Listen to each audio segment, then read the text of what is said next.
오늘도 하나님의 주신 은혜가 우리 가운데 충만하기를 간절히 소망합니다. 오늘 말씀의 제목은 여호와께로 돌아가자입니다. 여호와께로 돌아가자. 호세아서에 있는 말씀들을 좀 배경으로 우리가 하나님 앞에 우리의 마음을 어떻게 해야 될까? 코로나로 좀 혹시라도 나태했던 마음, 또 교회에서 조금 멀어졌던 이런 마음들, 또는 신앙에서 조금 나태해져 있던 여러 가지 부분들을 다시 한번 돌이키는 그러한 기회가 되어야 되지 않을까. 저도 이 호세아서의 이 말씀을 좀 준비하면서 좀 많은 생각을 하게 되었던 것 같아요. 내 신앙도 목회자라고 뭐 항상 뜨거운 신앙 아니잖아요. 그래서 목회자로서도 부끄럽지 않은가 돌아보는 그러한 말씀이 되었어요. 그래서 우리 성도들도 나 자신을 돌아보고 우리 교회를 돌아보고 우리 서로의 신앙을 점검해보는 그러한 기회가 되길 간절히 소망합니다. 호세아서 1장 1절 말씀을 보면 우시아와 요담과 아하스와 히스기야가 이어 유다 왕이 된 시대에 곧 요아스의 아들 여로보암이 이스라엘 왕이 된 시대에 부에리의 아들 호세아에게 임한 여호와의 말씀이라 이렇게 나와요. 자, 호세아는 북이스라엘에서 활동했던 선지자입니다. 그러니까 솔로몬의 아들 르호보암 때에 여로보암과 함께 이렇게 지파가 나뉘었잖아요.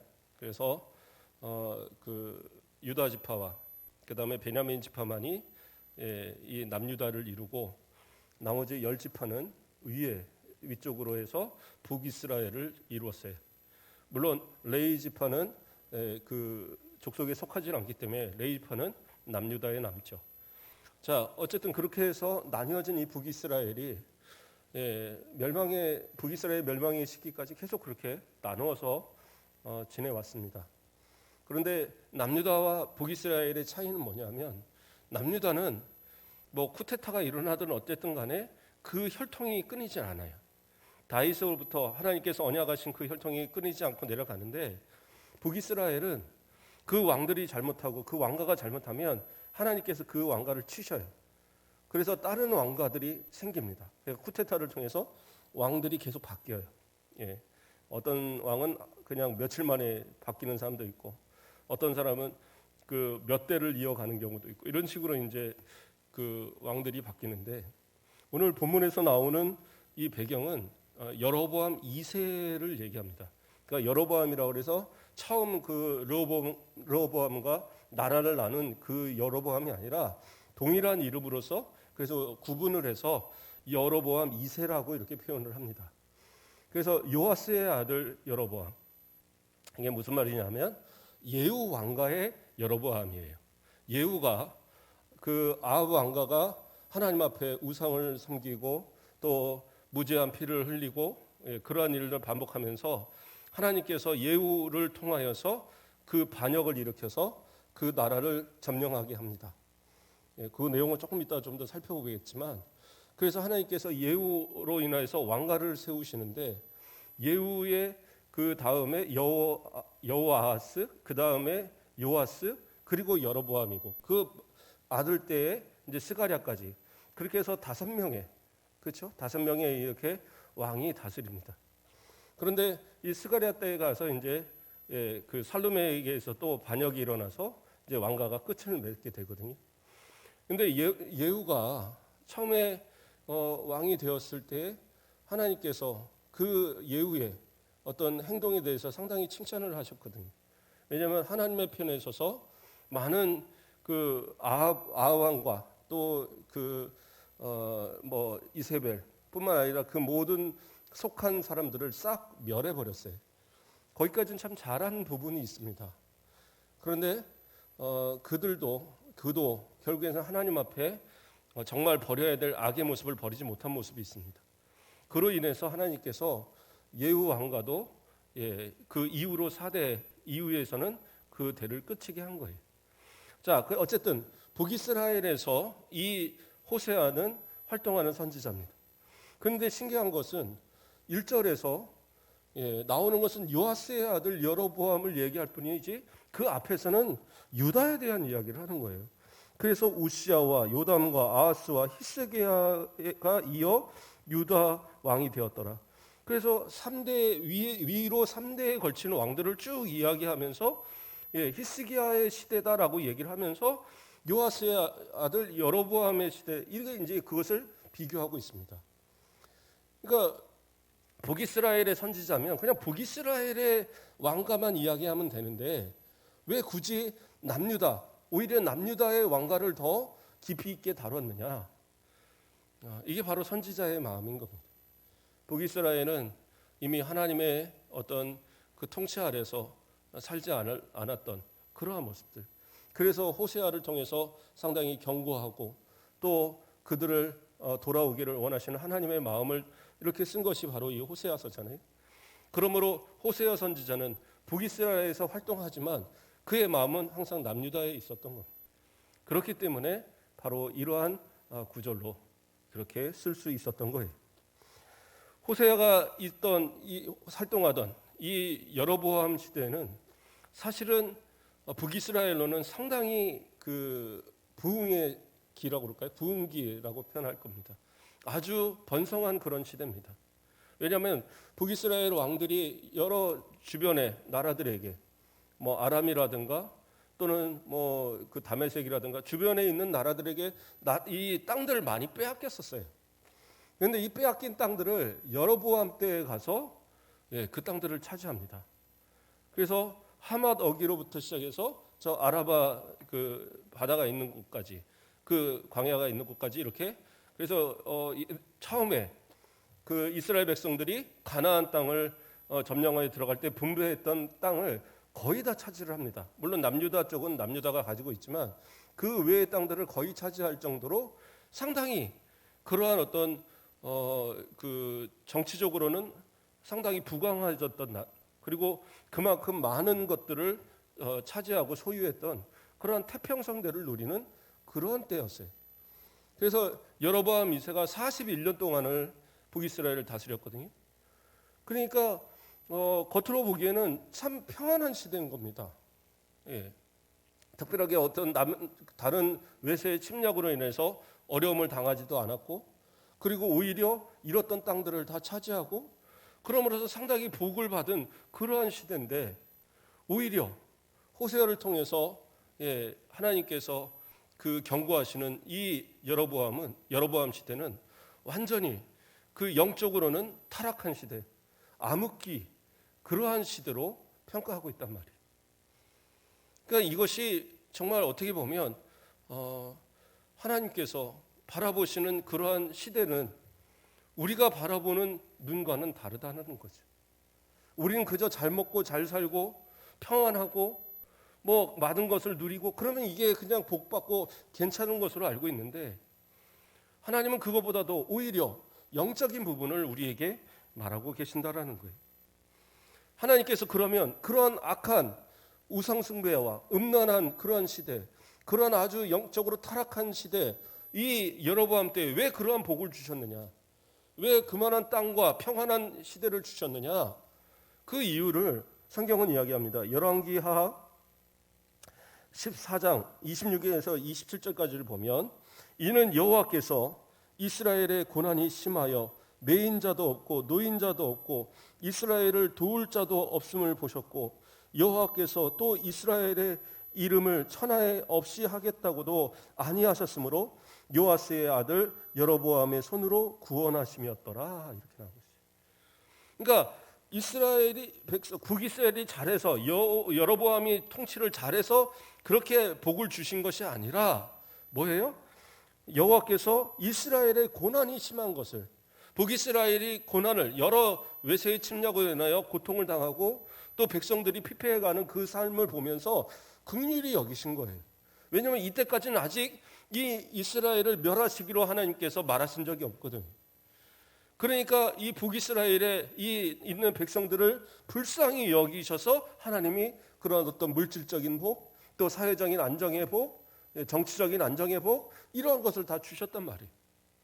그런데 그것을 깨닫지 못하고 왕부터 모든 그 백성들이 우리는 참 평안하다, 우리는 걱정도 없다, 그러한 어떤 모습에 착각하고 있더라는 거예요. 우리나라가 힘들고 경제적으로 어렵고 정치적으로 불안할 때에 그때 이 나라는 어떻게 보면 기독교적으로는 더 많은 성장이 있었어요.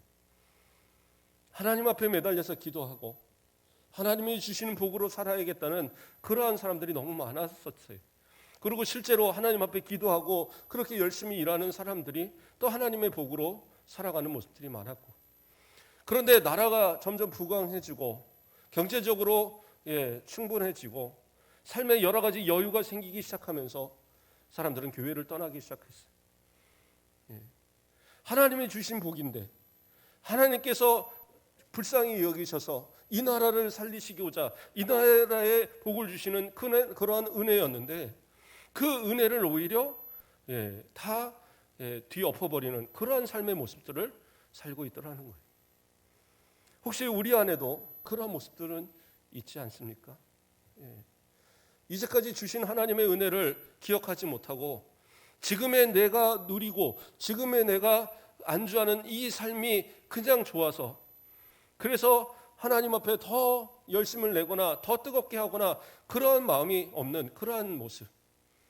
심지어 이때에는 좀 전에도 얘기했지만 단순히 하나님을 잘 섬기지 않는 그러한 시대가 아니라 우상으로 완전히 가득한 그러한 시대, 또 음란이 아주 팽배해 있는 그런 시대, 그런 아주 영적으로 타락한 그런 시대였어요. 이런 시대에서 누구 하나 하나님께로 돌아가야겠다라는 마음을 가진 사람들이 없었단 말이에요. 이스라엘 백성들은 그래요. 북이스라엘, 물론 남유다도 마찬가지지만 그들이 하나님을 섬기지 않은 적은 한 번도 없었어요. 다 하나님을 섬겼습니다. 그런데 문제는 뭐냐? 하나님도 섬기고 우상도 섬기는 거예요. 하나님도 섬기고 바알을 섬기고 하나님도 섬기고 아세라를 섬기고 하나님도 섬기고 다곤을 섬기고, 그러한 것이 문제였던 거예요. 심지어 북이스라엘은 하나님을 섬긴다고 말하면서 그들은 어떻게 해요? 처음 여로보암 1세가 남유다로 자꾸 절기만 되면 예배드리러 가는 것이 그것이 너무 못마땅하니까 어떻게 했느냐? 단과 베델에다가 금송아지를 만들어 놓고, 그리고 그 금송아지에다가 이것이 하나님이다, 너희를 저 가나안으로 인도한 하나님이시다, 그러니까 이제 단과 베델에 여기서 예배하면 되고 굳이 저 예루살렘까지 내려갈 필요 없다. 그래서 북이스라엘 사람들은 더 이상 예루살렘으로 나아가지 않았어요. 이것이 하나님께서 북이스라엘을 벌하시는 가장 큰 이유예요. 때로는 잘한 왕들이 있었어요. 정말 하나님 앞에 열심을 내는 예후가 바로 그런 케이스였어요. 예후는 어떤 사람이었느냐? 엘리사의 그 예언에 따라서 정말 아합 왕가를 완전히 멸하고, 그리고 바알을 섬기는 모든 사람들과 바알의 제사장들과 그 모든 사람들을 데려다가 몰살을 시켰어요. 그리고 영적으로 이 나라를 다시 세우고자 하는 노력이 있었습니다. 그래서 하나님께서 그를 칭찬하셨어요. 그의 행한 일들을 다 칭찬하셨단 말이에요. 그런데 문제는 뭐냐? 그가 하나님 앞에 악한 것이 여로보암이 만들었던 그 산당, 그리고 그 금송아지들을 없애지 않았어요.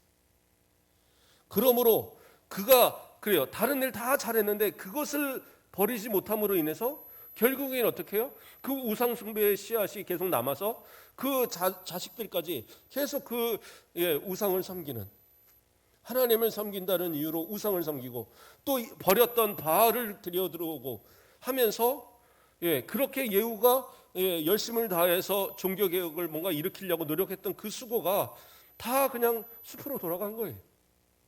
하나님께서 경고하십니다. 이 예후의 집을 망하게 하시겠다라고 경고하셔요. 호세아를 통한 경고입니다.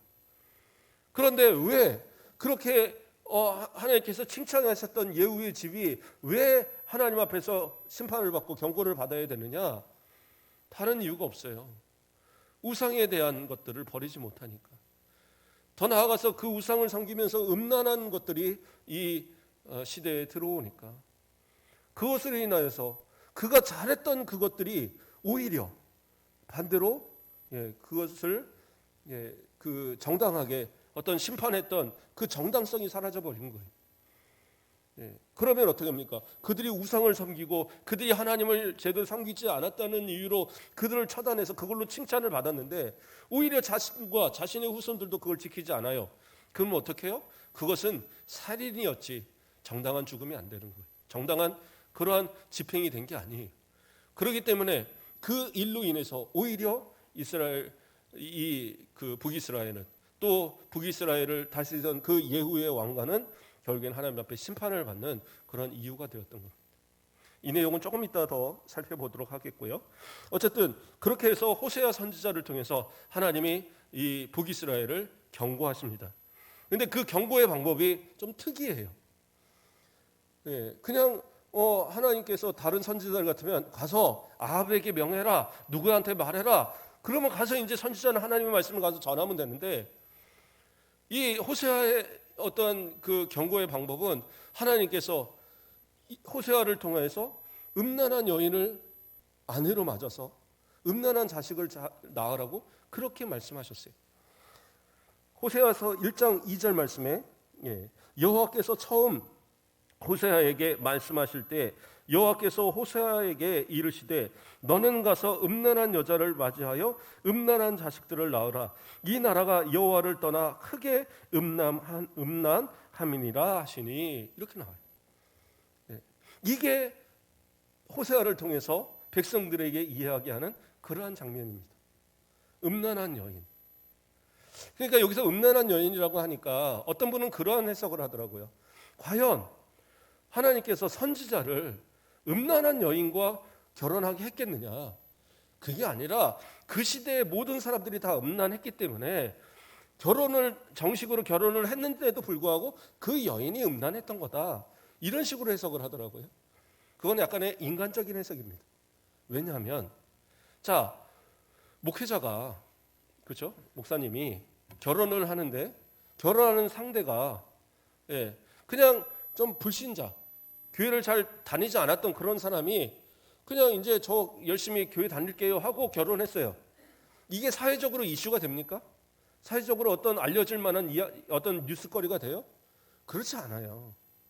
하나님께서 호세아를 통하여서 음란한 여인을 만나게 하신 것은 그와 결혼하게 하신 것은 이것을 통하여서 하나님께서 원하시는 뜻이 무엇인가, 하나님의 경고가 무엇인가를 북이스라엘이 다 알도록 그것을 보여주기 위한 거거든요. 그러니까 이것은 뭐냐면 말 그대로 음란한 여인을 아내로 삼은 거예요. 그래서 그 음란한 여인, 어떻게 보면 그냥 술집에서 일하는 혹은 몸을 파는 그러한 여인을 데려다가 아내로 삼도록.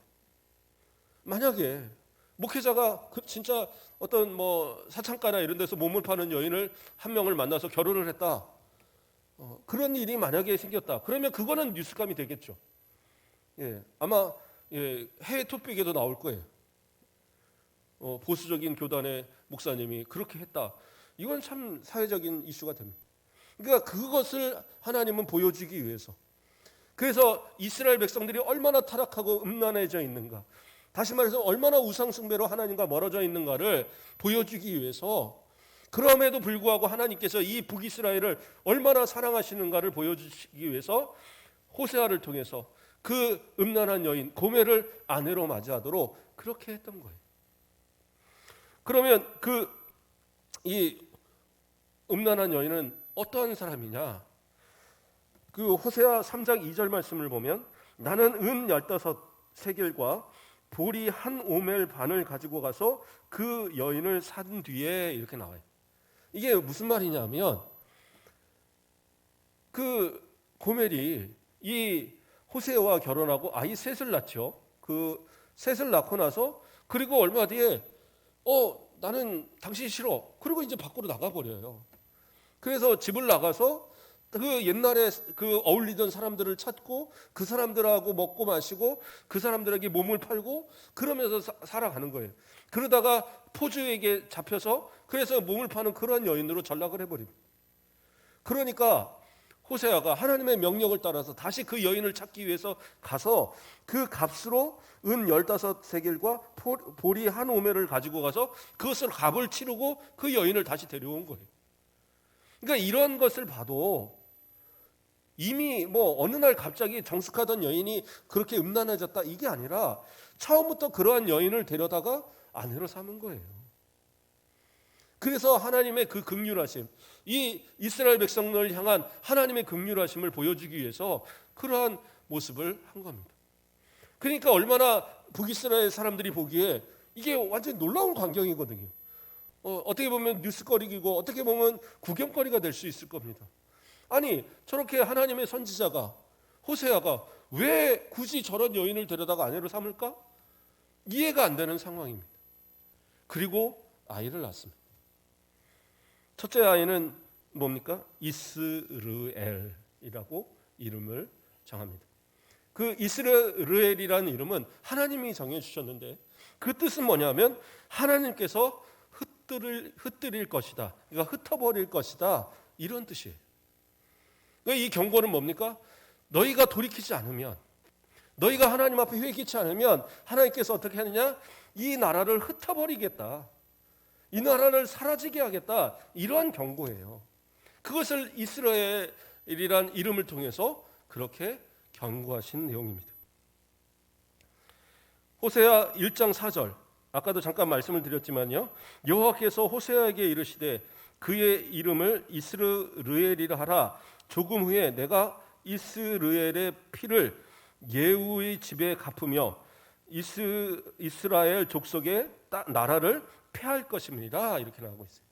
그러니까 이스라엘을 패하고 또 그 앞서서 이스라엘의 피를 예후의 집에 갚겠다.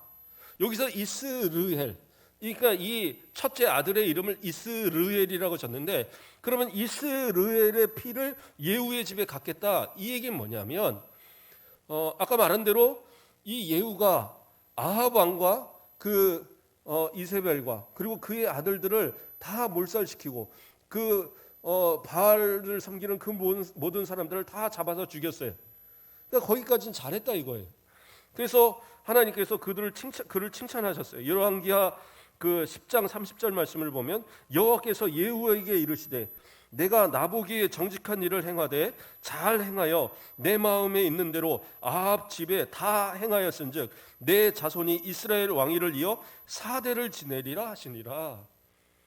그러니까 예후 다음으로 4대까지를 보장하셨어요. 그리고 그가 만약에 그들이 잘했다고 한다면 더 계속 이어갔을 거예요. 그러나 그들이 제대로 못하니까 제대로 하나님 앞에 정직하지 못하니까 결국에는 어떻게 해요? 그 스가랴 여로보암의 아들 스가랴에 대해서 이 예후의 왕관은 끝납니다. 그런데 왜 이스라엘의 피를 예후의 집에 갚겠다 이렇게 이야기하셨느냐? 이스라엘에서 바로 그 이세벨이 거기서 죽어서 그 개들에게 이렇게 뜯겨먹는 그런 벌이 있었고 그 자녀들이 다 이스라엘에서 죽어졌어요.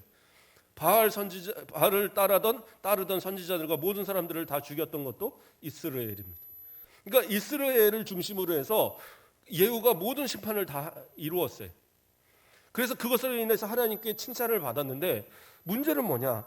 다른 구절이 있습니다. 열왕기하 10장 29절 바로 그 앞에 절인데 이스라엘에게 범죄한 느밧의 아들 여로보암의 죄 곧 베델과 단에 있는 금송아지를 섬기는 죄에서는 떠나지 아니하였더라. 이렇게 나와요. 그러니까 바알을 없애고 뭐 이 악한 걸 다 처단하고 다 잘했다 이거예요. 이걸 하나님께 칭찬을 받았어요. 그랬는데 뭐예요? 여로보암의 단과 베델의 송아지 세웠던 그 죄에서는 벗어나지 못했던 거예요. 결국엔 그것으로 인해서 그가 행했던 모든 것들이 다 잘못된 것이 돼버린 거죠. 자기는 지키지 못하면서 남들에게만 지키게 한다? 그건 말이 안 되는 거잖아요. 목회자도 마찬가지입니다. 목회자도 이렇게 설교를 하지만 때로는 내가 지키지 못할 때 참 하나님 앞에 죄스러울 때가 있어요. 그래서 좀 더 정직하게 좀 더 올바르게 살려고 노력을 합니다. 그러면 아무래도 주변 사람들이 좀 깝깝하겠죠. 저희 아내도 좀 깝깝할 거고 아이들도 좀 깝깝할 텐데 그게 목회자의 삶인 걸 어떡합니까? 그렇게 살아야 하는 것이고 내가 하나님 앞에서 우리 성도들한테 사랑하라고 그러고 또 성도들에게 뭐 이렇게 그리스도인답게 살으라고 열심히 말을 해놓고 나는 가서 막 술 먹고 나아가서 막 그 놀러 뭐 그 세상 문화에 막 젖어서 그런다고 한다면 그것이 과연 옳은 모습이겠어요? 그게 아니잖아요. 내가 하나님 앞에서 말하고 여러분들 정직하게 사세요. 하나님 말씀대로 사세요. 이건 당연히 해야 되는 것이고 이것으로 인해서 하나님이 잘했다라고 칭찬하실 겁니다. 그러나 만약에 내가 삶을 올바로 살지 못하면서 내가 이런 말을 하면 어떻게 되겠어요? 성도들이 말할 때 에이 목사님도 안 지키면서 뭐라 하라고 그래요. 에이 목사님도 그러면서 뭘 이렇게 저한테 뭐라고 하십니까? 이렇게 될 거 아니에요. 하나님의 말씀이 하나님의 하신 일들이 하나님께서 계획한 모든 것들이 다 공격받는 일들이 될 수 있단 말이에요. 마찬가지입니다. 예후의 집도 예후의 그 후손들도 마찬가지로 그들이 예후는 분명히 하나님의 편에 서서 칭찬받을 만한 일을 했지만 결국엔 자신들이 그것을 제대로 지키지 못하고 자신들도 우상에 빠지고 자신들도 이 나라를 음란한 나라로 만들어버리는 그러한 모습을 만들었기 때문에 그 이스라엘에서 흘렸던 그 피들이 결국엔 어떻게 해요? 그것은 자신들이 책임져야 될 죄의 값으로 주어질 수밖에 없다라는 거예요. 그러니까 하나님의 편에서 일을 한다고 했지만 결국엔 어떻게 해요? 자기들만이 남아있는 자기들의 어떤 그런 공로만이 남아있는 그러한 어떤 모습들 그러한 모습 때문에 결국에서는 이스라엘의 피를 예후의 집에 돌리겠다라는 이 말씀을 하고 계신 거예요. 자, 어쨌든 그래서 그들의 그 음란과 우상 숭배로 인해서 하나님이 경고하시는 거예요. 흩트러 버리겠다. 그리고 두 번째 또 아이를 낳습니다. 두 번째 아이의 이름은 뭐예요? 로르하마. 딸입니다. 근데 이 로르하마의 뜻은 뭐냐면 긍휼을 전혀 얻지 못한 자 이런 뜻이에요. 그러니까 긍휼을 전혀 얻지 못할 것이다 이 말이에요. 딸의 이름을 그렇죠? 가장 이쁘고 가장 좋은 이름으로 줘야 하는데 그 딸의 이름을 데려다가 너는 긍휼을 얻지 못할 거야. 결코 하나님 앞에 긍휼을 얻지 못할 거야. 이러한 뜻의 이름을 줬다. 참 안타까운 이름이죠. 근데 왜 이러한 이름을 줬을까요? 이스라엘 백성으로 인하여서 회개하고 돌아오기를 원하고 하는 거예요. 이렇게 살다가는 하나님의 긍휼을 얻지 못해. 우상 숭배하고 음란한 삶을 살아가다 보면 너희들은 더 이상 하나님의 긍휼을 얻지 못해 하고 경고하시는 하나님의 뜻이 있었던 거예요. 그리고 또 아이를 낳습니다. 이번에는 아들인데 로암미를 낳습니다. 로암미란 말은 뭐냐면 결코 너희는 내 백성이 될 수 없다. 내 백성이 아니다. 그렇게 말하는 거예요. 그러니까 이제는 처음에 내가 이렇게 빨리 돌이키지 않으면 너희를 흩어버릴 거야. 그 이름. 두 번째 이름은 너희가 자꾸 그러면 긍휼히 여기지 않을 거야. 그리고 세 번째 가서는 뭐예요? 너희는 내 백성이 아니야. 그러니까 점진적으로 그 경고가 더 강해지는 거예요. 이스라엘 백성들은 아이를 낳으면 보통 만 3세 이상 젖을 먹입니다. 그러니까 우리 같으면 그 아이가 이제 한 돌만 지나면 젖 달라고 그러면 때려가면서 막 그러고 그렇죠? 그렇게 해서 저 같으면 어머니가 제가 하도 젖을 안 떼내려고 그러니까 동생하고 연년생이고 그러니까 동생도 이제 낳고 그러면 먹고 이제 그래야 되는데 전 계속 젖을 안 떼려고 그러니까 옛날 마이신 갖다 이렇게 발라놓았대요. 마이신. 그리고 마이신 그 항생제인데 그거 먹으면 안 되는 건데 그거 먹으면은 애가 달라고 안 하겠지. 근데 그걸 이제 발라놔도 이게 웬 맛있는 것을 새로 주신다고 제가 열심히 또 이제 그걸 다 먹고 이제 젖을 열심히 먹었다라는 저희 어머니가 얘기를 하시더라고요. 그래서 그런지 저는 뭐 지금도 쓴 걸 되게 잘 먹습니다. 쓴 걸 되게 좋아하고 좀 그런데 아마 그때부터 이게 입맛이 들어서 그런 게 아닌가. 그런데 이스라엘 백성들은 그렇지 않아요. 보통은 3세 이상. 그래서 사무엘을 한나가 성전에 올려 보낼 때 나이가 젖을 떼고 올려 보냈잖아요. 그러니까 적어도 한 5살은 된 거예요. 만 3세 이렇게 보니까 그런 나이에 올린 겁니다. 자, 어쨌든 그러므로 인해서 첫 아이 이스라엘을 낳고 그 다음에 로르하마를 낳고 로하미까지 이어지까지 적어도 6년, 7년, 한 8년 정도의 시간이 걸린 거예요. 그러면 한 2, 3년의 간격을 두고 하나님 어떻게 해요? 계속 경고하신 겁니다. 그러니까 이 호세아를 사람들은 주목하고 있어요. 저 음란한 여인하고 왜 결혼을 했지? 그리고 첫째 아이를 낳았어요. 첫째 아이를 낳았을 때 이름을 이스라엘, 하나님께서 흩어버리실 거다. 왜 이름을 저렇게 졌을까? 그때 호세아가 가만히 있었겠습니까? 하나님 앞에 회개해야 됩니다. 여러분 회개해야 됩니다. 얼마나 외쳤겠어요? 사람들이 들은 채도 안 하는 거예요. 그러니까 하나님께서 둘째를 낳아서 그 둘째를 로루하라마라 이름 짓게 하시면서 너희가 이렇게 하면 더 이상 긍휼을 베풀지 않을 거야. 너희는 긍휼을 얻지 못할 거야. 이렇게 이름을 하셨는데 왜 저렇게 이름을 졌지? 하나님께서 여러분들에게 회개치 않으면 긍휼을 더 이상 베푸지 않는다는 뜻입니다. 말하지 않았겠어요? 계속 말했을 거예요. 그럼에도 불구하고 그들이 깨닫지 못하니까 그 마지막에 이름은 뭐예요? 너희는 내 백성이 아니다. 안미라는 건 내 백성이라는 의미거든요. 거기다 로암미가 붙어서 뭐예요? 내 백성이 아니다라는 거예요. 강한 부정으로서 결코 너희는 내 백성이 아니다. 이런 뜻입니다. 이게 무슨 말이냐? 하나님과의 언약이 깨어졌다는 의미예요. 더 이상은 너희는 내 백성이 아니라는 것은 내가 너희를 보호하지도 않을 것이고 내가 너희의 기도를 듣지도 않을 것이고 너희를 불쌍히 여기지도 않을 것이고 너희는 그냥 저 이방인과 똑같이 여기겠다라는 얘기예요. 이게 얼마나 두려운 얘기입니까? 우리로 말하면 너 호적에서 팔아버릴 거야? 뭐 이런 거죠. 하나님 앞에 그러한 경고를 받고 있는 거예요. 그런데 하나님께서 이스라엘, 그러니까 남유다에게는 그 다윗과 맺은 언약이 있잖아요. 다윗과 맺은 언약이 있기 때문에 그 하나님께서 그 다윗에게 또 솔로몬에게 약속하신 그 언약에 따라 그 왕위는 패하지 않으세요. 그래서 그 왕위가 남유다가 멸망할 때까지 그 한 왕가로서 쭉 이어져 가는데 그러나 북이스라엘은 다르단 말이에요.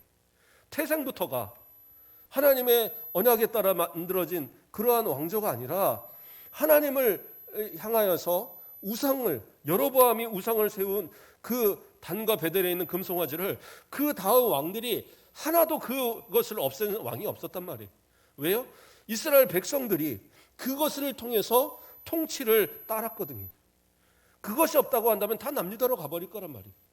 그러니까 하나같이 왕들이 세워질 때는 내가 하나님 앞에 충성을 다해야지 이랬던 사람들이 백성들을 딱 들어보고 나니까 이것만큼은 없애면 안 되겠다. 하나님은 어떻게 해요? 항상 그것을 악으로 보셨어요. 여로보암 2세도 마찬가지입니다. 하나님께서 여로보암 2세가 왕이 되었을 때 성경은 그 예후하고 동일하게 바로 그가 행했던 것들이 바로 그 단과 베델의 그 여로보암 1세가 세웠던 그 금송아지를 없애지 않은 그 산당을 없애지 않은 것에 대한 그것을 인하여서 하나님 뭐라요? 그 사람을 악하다라고 평하고 계세요. 열왕기에 보면 그 사람을 악하다라고 표현해요.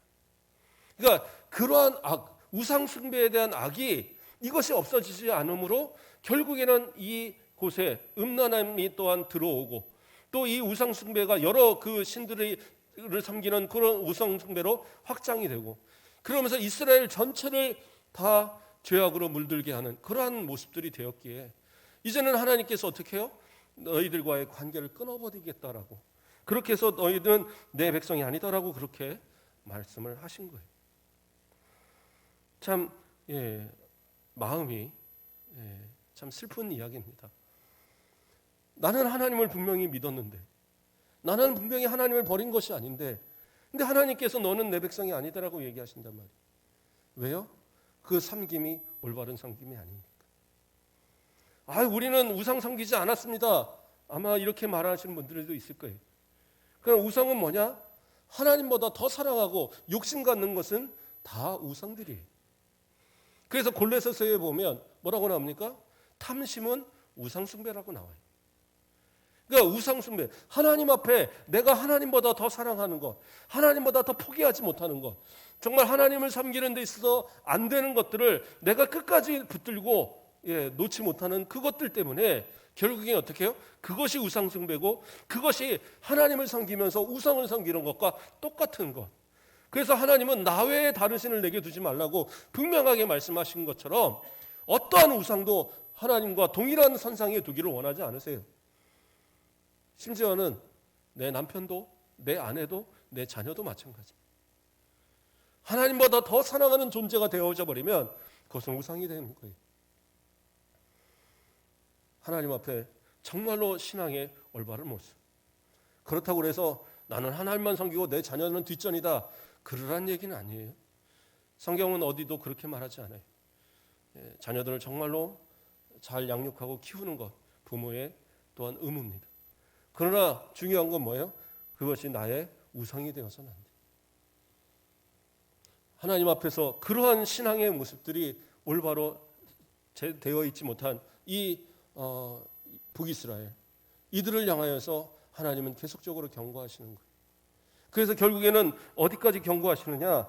그들을 향하여서 그 3장 호세아 3장 1절에 여호와께서 내게 이르시되 이스라엘 자손이 다른 신을 섬기고 건포도 과자를 즐길지라도 여호와가 그들을 사랑하나니 너는 또 가서 타인의 사랑을 받아 음녀가 된 그 여자를 사랑하라. 그래서 하나님께서 아직까지도 이 이스라엘 백성들을 사랑하신다는 그 증거로서 아까 말한 대로 그 여인이, 고멜이란 여인이 그 모든 그 남편과의 관계를 버리고 도망갔잖아요. 자녀들도 버리고 도망갔는데 가서 그 포주에게 잡혀서 있는 그 여인을 돈을 주고 가서 다시 사다가 아내로 삼아요. 이것이 뭐냐? 하나님의 명령이었어요. 하나님 그렇게까지라도 사랑하고 계신다라는 것을 보여주고자. 그러나 결국에는 이스라엘 그 북이스라엘 백성들이 돌이키지 않을 때에 어떻게 해요? 호세아 3장 5절을 보면 그 후에 이스라엘 자손이 돌아와서 그들의 하나님 여호와 그들의 왕 다윗을 찾고 마지막 날에는 여호와를 경외함으로 여호와의 은총으로 나아가리라. 이 말씀을 하시는데 이 말씀의 배경은 뭐냐면 완전히 이 북이스라엘을 멸망시킨 다음에 그들이 회개하고 돌아올 때에 하나님께서 결국엔 그들을 다시 돌이키실 날이 올 것이다, 이렇게 말하고 계시는 거예요. 그러니까 제가 이제 중간의 부분을 건너뛰어서 그러는데 하나님께서 이 북이스라엘을 분명히 멸하시는데 그러나 완전히 멸하시는 것이 아니라 그들을 결국엔 돌이키시겠다라는 약속을 하고 계시는 거예요. 그래서 그들이 어느 때예요? 그 마지막 날에 여호와를 경외함으로 여호와와 그의 은총으로 나아가리라. 그 마지막 날은 언제냐? 물론 하나님께서 이 그 북이스라엘이 멸망하고 그 어느 때에 하나님께서 돌아오게 하실 것을 그렇게 약속하는 거지만 그러나 성경적으로 보면 예수님의 초림과 재림을 다 이야기하는 거예요. 그래서 예수님께서 그 죽으시고 부활하신 뒤에 그리고 제자들에게 이야기할 때 뭐라고 얘기하십니까? 승천하시 직전에 하신 얘기가 바로 우리가 사도행전을 보면서도 아는 말씀이지만요. 사도행전 1장 8절에서 오직 성령이 너희에게 임하시면 너희가 권능을 받고 어떻게 해요? 온 유대와 온 예루살렘과 온 유대와 사마리아 이렇게 나아가잖아요. 거기서 사마리아가 바로 북이스라엘의 지역을 얘기하는 거예요. 그러니까 이 사마리아는 남유다에게 있어서는 상당히 그 배척당하는 지역이었습니다. 왜 그러냐 하면 북이스라엘의 후예들은 맞아요. 근데 이 사람들은 뭐냐? 아수르의 공격으로 인해서 그 나라가 패망한 뒤에 그 나라가 어떻게 되느냐? 혼혈이 돼버린 거예요. 아수르의 그 혼혈 정책에 따라서 그냥 그 이방 나라들과 결혼하고 그리고 그냥 사는 거예요. 그런데 이 남유다 같은 경우에는 사실은 하나님 앞에 어떤 그런 나라가 망하고 그러한 일들이 있어도 그렇죠. 바벨론 포로기나 또는 그 이후에 그 뭡니까 그 AD 70년에 이 나라가 멸망하고 완전히 세계로 퍼쳐진 가운데에서도 지금까지 그 민족성을 지키고 그 나라를 만들기 위해서 2000년에 가까운 시간을 기다렸던 그들의 모습이잖아요. 그러나 이 북이스라엘 같은 경우에는 불과 얼마 되지 않아서 바로 그 사마리아인들, 그런 혼혈족들, 세미주가 돼버리는 그런 모습들이 나타났거든요. 그래서 유다들은 상당히 그 남유다 사람들은 유대인들은 사마리아인들을 배척을 했었어요. 그러나 어떻게 합니까? 예수님께서는 그 복음에 성령이 너희에게 임하시면 어떻게 해요? 예루살렘과 유다뿐만 아니라 사마리아와 땅끝까지 이르러서 내 복음의 증인되라고 얘기하고 계시거든요. 결국에서는 하나님께서 이 북이스라엘을 멸망시키고 다시 회복시키실 그때를 뭐예요? 결국엔 복음으로 그들이 다시 하나님의 백성으로 돌아올 것을 이야기하신 그 약속의 성취가 바로 사도행전 1장 8절에 나오는 그 말씀이 되어지는 거예요. 더 나아가서는 마지막 날, 저 심판의 날에 그때 회개하고 주님 앞에 돌아오는 그들, 더 나아가서는 예수 그리스도를 믿는 모든 이방인들까지 다 구원의 대상이 될 것에 대한 그러한 예표적인 말씀이 되어지는 말씀이 되는 겁니다. 자, 이러한 어떤 배경 속에서 하나님께서 분명히 더 이상 회개치 않으면 그들을 흩어버리고 그들을 다 심판하실 것에 대한 그러한 이야기를 하시면서 결국엔 다시 회개하면 돌이키실 것에 대한 약속도 분명히 하셨거든요. 그러니까 이 약속을 들은 호세아는 하나님께서 분명히 멸망하실 것은 정하셨으니까 분명한 일이잖아요. 그럼에도 불구하고 하나님의 마음을 알기 때문에 하나님께서 저들이 회개하면 용서하실 것을 알기 때문에 그래서 우리가 오늘 처음 읽었던 본문 6장 1절에서 3절에서 뭐라고 그래요? 여호와께로 돌아가자라고 외치고 있는 거예요. 돌아가자는 말은 회개하라는 얘기. 하나님 앞에 회개하자. 1절 말씀을 다시 봅니다. 6장 1절. 오라 우리가 여호와께로 돌아가자. 여호와께서 우리를 찢으셨으나 도로 낫게 하실 것이요 우리를 치셨으나 싸매어 주실 것이라 라고 얘기하고 있어요. 하나님 앞에 범죄한 이스라엘. 그러나 호세아가 보기에는 딱 한 가지면 돼요. 뭐예요? 여호와께 돌아가자. 하나님께 돌아가기만 하면 정말 하나님 앞에 우상 숭배하고 그 음란으로 인해서 온전히 막 그 살이 찢기는 그러한 어떤 고통처럼 이 모든 그 나라를 다 흩어버리는 그러한 어떤 징계까지 임하게 될 거지만 그러나 하나님 앞에 회개하기만 하면 하나님은 어떻게 해요? 그 찢으셨으나 도로 낫게 하실 거라는 거예요. 도로 회복시키는 역사함이 있다라고 이야기하고 있는 거예요. 그게 하나님께서 주시는 은혜의 약속이에요. 2절에서 뭐라고 얘기합니까? 여호와께서 이틀 후에 우리를 살리시며 셋째 날에 우리를 일으키시니 우리가 그 앞에서 살리라. 그러니까 살 수 있는 유일한 방법은 뭐냐? 여호와께 돌아가라는 거예요. 아니 이미 다 찢긴 상처가 어떻게 회복이 됩니까? 이미 다 살점이 다 떨어져 갔는데 어떻게 회복이 됩니까? 막 흉터가 나고 막 이럴 거 아닙니까? 인간적으로는 그렇죠. 그게 당연한 일인데 근데 하나님 뭐라고 그래요? 도로 낫게 하실 것이다. 어떻게 해요? 둘째 날에 그렇죠? 이튿날에 우리를 살리면 셋째 날에 우리를 일으킬 것이다. 이 말은 뭐냐? 완전한 회복이 이루어질 거라는 거예요. 완전한 회복. 그게 하나님의 약속이에요. 이것은 그 예수님의 부활에 대한 예표이기도 합니다. 그래서 예수님 어떻게 하셔요? 사흘 만에 부활하시죠. 온몸을 다 찢기신 그 군병에게 채찍을 맞고 그렇죠? 그리고 십자가에 못 박히고 허리에 창으로 찔리고 온 몸이 만신창이가 된 그 모습. 그런데 어떻게 해요? 부활하시는 모습은 오히려 그 전보다도 완전한 모습으로 변형된 새 모습으로 바뀌셨단 말이에요. 그게 부활의 역사고 예수님 하나님께서 이 북이스라엘을 향하여 가지신 그 회복의 역사는 그럴 것이라고 약속하셨거든요. 그렇기 때문에 호세아는 그 사실을 알기 때문에 믿기 때문에 외치는 거예요. 하나님께서 너희들을 찢기는 하셔서도 너희들이 회개하면 도로 낫게 하실 것이다. 너희를 회복시키시고 너희를 다시 살리셔서 결국엔 하나님 앞에 살도록 그렇게 만들 것이다. 그러니까 어떻게 해요? 여호와께 돌아가자. 그리고 마지막으로 3절에서 뭐라고 얘기합니까? 그러므로 우리가 여호와를 알자. 힘써 여호와를 알자. 왜 하나님을 저버리고 왜 하나님께 반대하는 그러한 어떤 반역의 모습들을 그런 우상숭배와 음란의 모습들을 이 백성들이 가졌느냐? 여호와를 알지 못했기 때문이라는 거예요. 이스라엘 백성들이 여호와를 알지 못했습니까? 알았어요. 무엇을 통해서? 율법을 통해서. 그 주신 율법을 통해서 충분히 듣고 배웠어요. 그런데 문제는 뭐예요? 제대로 알지 못했습니다. 여기서 알다라는 말의 그 원형은 뭐냐면 야다란 단어를 그거에 대한 야다란 단어가 원형이거든요. 여러 번 제가 시편이나 이런 데서도 설명을 했었지만 야다란 말은 뭐냐? 아주 긴밀하게 아는 것을 얘기하는 거예요. 부부간에 서로 긴밀한 어떤 그런 그렇죠? 서로가 정말 그 속속들이 그 모든 것을 다 아는 그런 관계 속의 알미, 바로 여기서의 안다라는 표현이.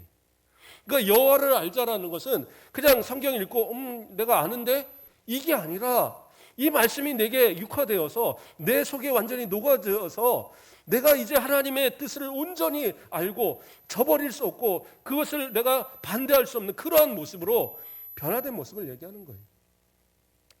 그렇지 않아요? 부모를 진짜 사랑하는, 그리고 부모의 마음을 진짜 아는 자녀라면 어떻게 어긋난 길로 갑니까? 못 그러죠. 사춘기 잠깐 그럴 수 있어요. 그러나 부모의 마음을 진짜 깨닫고 나면, 그러고 나면 다시 돌아오기 마련이에요. 돌아올 수밖에 없어요. 부모의 마음을 아니까. 근데 왜 안 돌아와요? 부모가 사랑을 안 보여줬으니까 그래요. 하나님은 충분한 사랑을 보여주셨어요. 어떻게까지? 자신의 아들 독생자까지 보내시는 그 사랑으로 우리에게 보이셨어요. 이렇게까지 사랑한다 보이셨어요. 그러면 어떻게 해요? 우리는 돌아가야죠. 하나님은 어떻게 사랑하셔요? 이 호세아를 통해서 보여주셨어요. 고멜, 그 음탕한 고멜을 아내로 삼게 하고 음탕한 자녀들을 낳고, 그렇죠? 이 자녀, 음란한 자녀라는 의미는요, 뭐 서로 이제 좀 분분한 해석이 있지만 결국에 뭐예요? 내 자녀가 아닐 수도 있다라는 거예요. 요즘에 뭐 최근에 끝난 어떤 드라마 있잖아요. 예. 저는 거의 뭐 끝에 결말만 제가 봤어요. 그 내용은 저희 잘 안 봤는데 우리 장모님이 보시길래 이제 보다 보니까 내용이 재밌어서 끝은 좀 봤는데 그거 있잖아요. 아버지가 딸 셋을 키웠는데 아버지가 다 틀려요. 자기 자식들이 아니에요. 그걸 평생 숨기고 키웠잖아요. 그걸 보면서 야, 이게 말도 안 돼. 근데 호세아를 보니까 말이 되더라고요. 호세아가 그랬던 거예요. 음란한 여인을 통해서. 이 아들이 내 아들 맞아? 이 딸이 내 딸 맞아? 그런데도 하나님이 나 키우라고 하시니까 키웠어요. 결국엔 어떻게 해요? 셋 낳아놓고 도망가 버려요. 그런데 그 자식들을 키웁니다. 하나님 앞에서. 정말로 이 아이들을 두고. 그래서 하나님께서 결국에는 그 아이들을 뭐예요?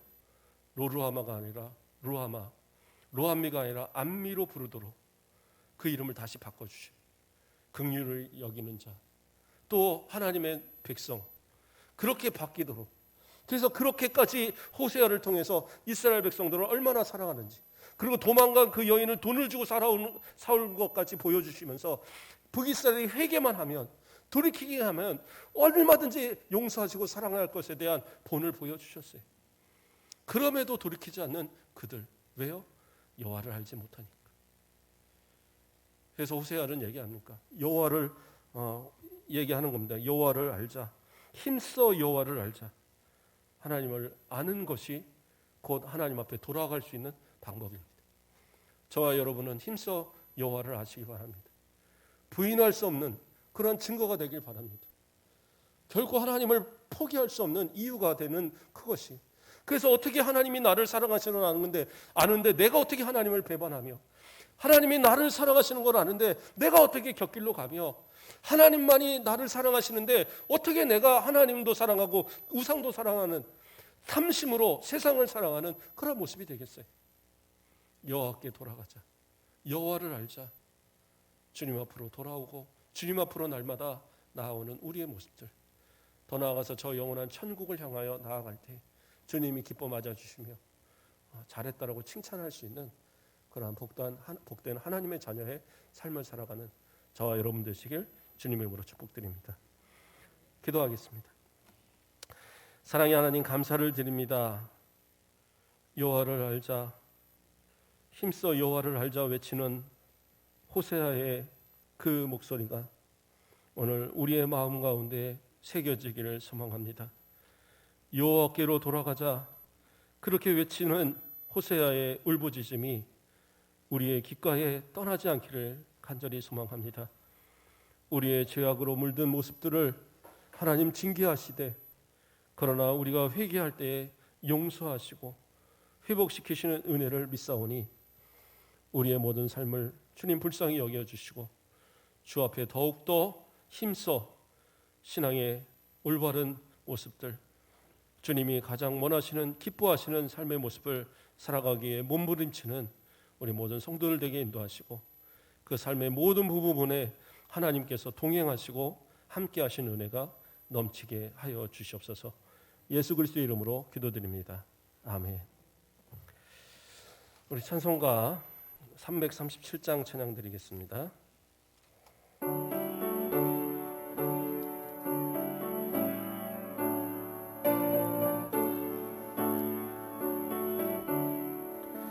내 모든 시험 무거운 짐을 주 예수 앞에 아뢰이면 근심에 쌓인 날 돌아보사 내 근심 모두 맡으시네. 무거운 짐은 나 홀로 지고